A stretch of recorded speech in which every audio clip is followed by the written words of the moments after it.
एक एक स्मरण जो करा गया है हमारे त्योहारों का, तिथियों का, वारों का, नक्षत्रों का, ये शंकर ने करा। ये कोई सहज नारी अगर पति का नाम लेती है तो उसकी आयु तिल भर की क्षीण होती चली जाती है। कितना? तिल भर।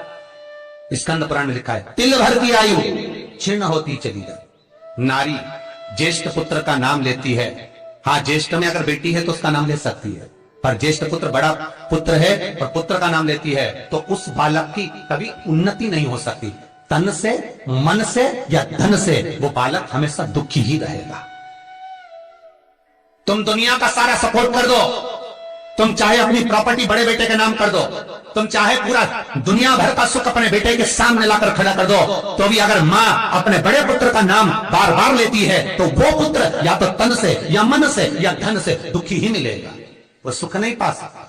और जिन जिन के घर में बड़ा पुत्र हो और बड़े पुत्र का नाम आप माताएं लेती हो तो उसकी दशा जरूर देख लेना एक बार। हो कथा गलत नहीं कह सकती, स्कंद पुराण कभी गलत नहीं जा सकती।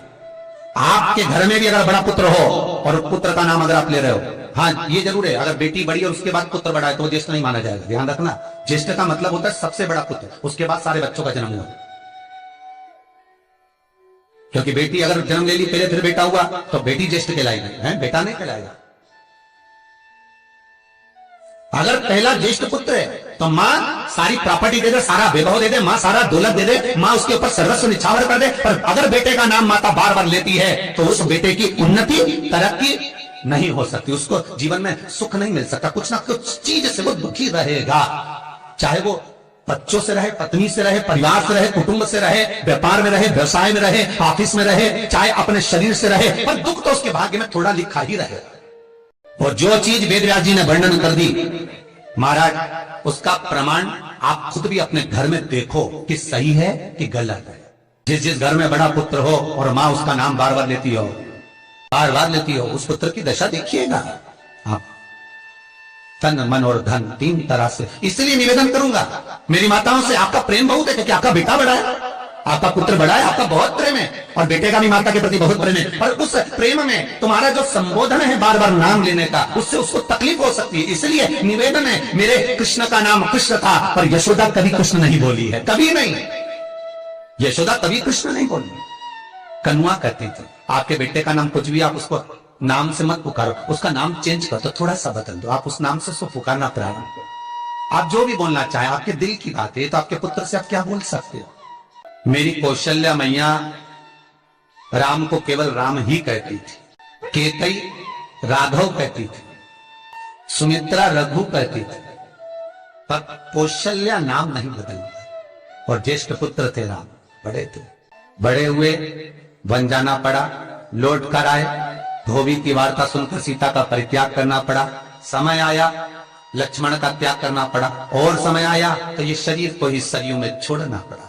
कहां से? स्कंद पुराण कहती है पति का नाम अगर नारी ले रही है तो तिल तिल भर उसकी उम्र घट रही है। पर ना जाने माताओं को ऐसा क्या है कि वो आज का फैशन हो गया, ए राघव इधर आ, राघव भी नाम लेने में तिल भर की आयु घट जाती। ज्येष्ठ पुत्र का नाम लेने में उसकी समृद्धि, उसका जो वैभव है, उसका जो सुख है वो घट रहा है।